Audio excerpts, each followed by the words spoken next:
145వ సంకీర్తన 19వ వచనంలో ఈ విధంగా వ్రాయబడి ఉంది. తనయందు భయభక్తులు గల వారి కోరిక ఆయన నెరవేర్చును, వారి మొర్ర ఆలకించి వారిని రక్షించును.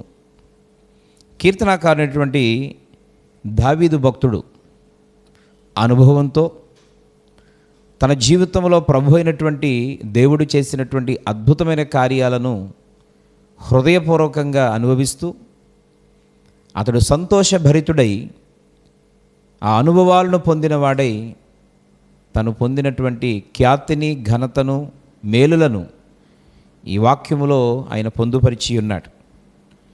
అదేవిధంగా ఈ వచన భాగంలో మనం ఆలోచన చేస్తే ప్రియులారా, యెహోవా యందు భయభక్తులు కలిగి ఉంటే వారి యొక్క కోరిక నెరవేరుతుందని ఈ వాక్యంలో మనం చూస్తున్నాం.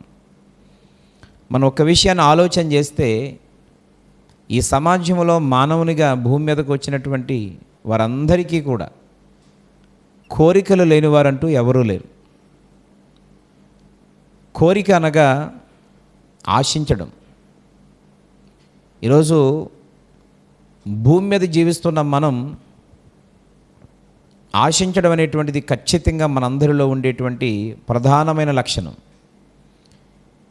చిన్నవారు మొదలుకొని వృద్ధుల వరకు, కింద స్థాయిలో ఉన్నవారు మొదలుకొని ఉన్నతమైన స్థితిలో ఉన్నంత వరకు, సామాన్యుల దగ్గర నుండి సామంతుల వరకు పరిస్థితులు ఎంత ఉన్నత స్థితిలో ఉన్నా ఆశించేటటువంటి అనేటువంటిది అందరి జీవితంలో జరుగుతున్న విషయం. అయితే విచారకరం ఏంటంటే ఈ కోరిక అనేటువంటిది, ఈ ఆశించేటువంటిది మనిషి జీవితంలో నెరవేరకపోవడం వలననే ఈరోజు అనేక మంది మతి స్థిమితం లేక తిరుగుతూ ఉన్నారు. ప్రారంభ దినాలలో వారి పరిస్థితులు చాలా మంచిగా కనబడిన రాను రాను రాను రాను ఆ ఆశించినది లేదా వారి యొక్క కోరిక నెరవేరకపోవడం వల్ల ఎన్ని ప్రయత్నాలు చేసినా, ఎంత కాలమైనా, జీవితమంతా ముగిసిపోతున్నా ఆశించినది పొందకపోయేసరికి నిరుత్సాహపడిపోయి మతిస్థిమితం లేక జీవించేవాళ్ళు చాలామంది కనబడుతూ ఉన్నారు. మరికొంతమందిలో ఈ నిరుత్సాహం ఎంతవరకు దారితీసే పరిస్థితి అంటే వారి విలువైన జీవితాన్ని చేతులారా నాశనం చేసుకోవడం. ఒకటి నాశనంలో, ఒకటి వారు చేయగలిగిన వారై ఉండి కూడా ఏమీ చేయలేకపోవడం. అంటే వారిలో నిరుత్సాహం వారిని ఏ పని చేయకుండా ఈరోజు చేసేస్తూ ఉంది. రెండవది, ఇక నేనేమీ చేయలేను గనుక, ఇక నేనేమీ ఆశించినది పొందుకోలేకపోయాను కనుక నా జీవితం వృధా అని చెప్పి వారి విలువైన జీవితాన్ని చేతులారా ఈరోజు చంపేసుకుంటున్నారు, ఆత్మహత్యలు చేసుకుంటున్నారు.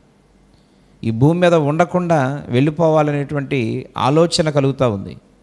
దీనంతటికీ కారణం ఏంటంటే వారు ఆశించినది పొందుకోకపోవడమే, లేదా వారి కోరికలు నెరవేరకపోవడమే.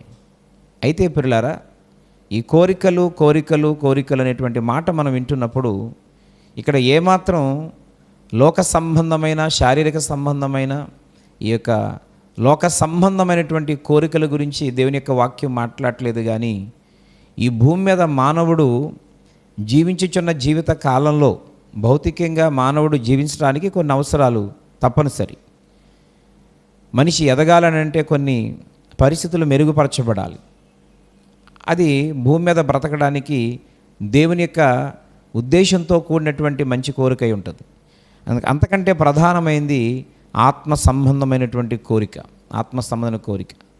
దేవుని వాక్యం ఏ విధంగా ఉంది అని అంటే, ఈ భూ సంబంధమైనటువంటి మీ ఆలోచనలు, మీరు ఆశించినవి మీకు ప్రయోజనం కొరకు, మీ జీవిత యొక్క క్షేమము కొరకు, మీ కుటుంబం యొక్క అభివృద్ధి కొరకు, తద్వారా మీరు దేవుని ఘనపరచుట కొరకు, మీరు అభివృద్ధిలోనికి రావాలి అనేటువంటి ఆశ నీ జీవితంలో నెరవేరాలి అని అంటే దేవుడు అంటాడు, మొదట నా నీతిని, నా రాజ్యమును వెతకండి, అప్పుడు ఇవన్నీ కూడా మీకు అనుగ్రహించబడతాయి అని.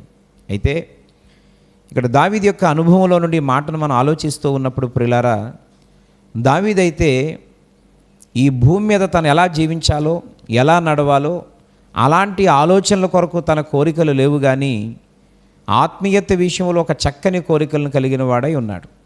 అందువలన దేవుడు ఆత్మ సంబంధమైన కోరికను తీరుస్తూ ఆయన అడగకపోయినా భూమి మీద తనకున్న అవసరతలన్నీ కూడా తీర్చి ఊహించిన దానికంటే, ఆశించిన దానికంటే, అనుకున్న దానికంటే దేవుడు అత్యధికమైన స్థితిలో ఉంచాడు. రెండవ అద్భుతమైన మాట ఏంటంటే, తన జీవితంలో ఎప్పుడూ కూడా తను ఆత్మీయతలో ఎదుగుతూ ఇంకా దేవుణ్ణి ఘనపరిచే వ్యక్తిగా ఉండాలని కోరుకున్నాడు. కానీ ఒక దేశానికి, ఒక రాష్ట్రానికి నేను నాయకుని కావాలి, నేను రాజును కావాలి, ఆధిపత్యాన్ని చలాయించాలి అనేటువంటి ఆలోచన అయితే తనకు లేదు. కానీ దావీదు యొక్క మనసు ఎరిగిన దేవుడు, దావీదు యొక్క యథార్థతను గుర్తించిన దేవుడు, దావీదులో ఉండే ఆత్మ సంబంధమైన ఆ కోరికలను చూసినటువంటి దేవుడు తను ఊహించకపోయినా ఒక అద్భుతమైనటువంటి ప్రణాళిక చేత తన మాట వినేవారిని, తన చిత్తానుసారంగా జీవించేవారిని, తనకు భయపడేవారిని ఎంత ఉన్నత స్థితిలో ఉంచాలో ఆయనకి తెలుసు గనుక ఊహించని దానికంటే అద్భుతమైనటువంటి స్థానాన్ని దేవుడు తన భక్తునికి ఇచ్చాడు. ఈ అద్భుతమైనటువంటి సమయంలో దేవుని వాక్యం వింటున్న నా ప్రియ స్నేహితులారా, ప్రభు మీతో కూడా మాట్లాడుతూ ఉన్నాడు.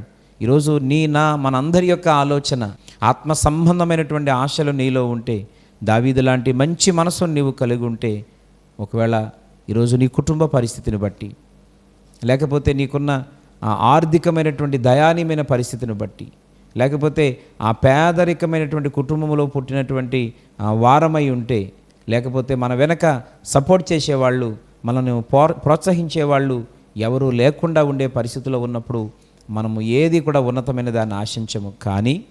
కానీ ఈరోజు మన ఆశ ఆత్మ సంబంధమైన ఆశ, ఆత్మ సంబంధమైన కోరిక నిజంగా నువ్వు కలిగి ఉంటే, ఈరోజు నిన్ను కానివ్వండి, నీ కుటుంబంలో ఉండే నీ బిడ్డలను కానివ్వండి, ఆశ్చర్యమైనటువంటి రీతిలో నీ వంశానికి, నీ కులానికి, నీ పరిస్థితులకు, నీ ఉండేటువంటి ఆ ప్రాంతానికి ప్రత్యేకంగా, భిన్నంగా, అద్భుతంగా, ఆశ్చర్యపోయేటువంటి ఉన్నతమైనటువంటి స్థితిలో దేవుడు ఖచ్చితంగా నడిపిస్తాడు.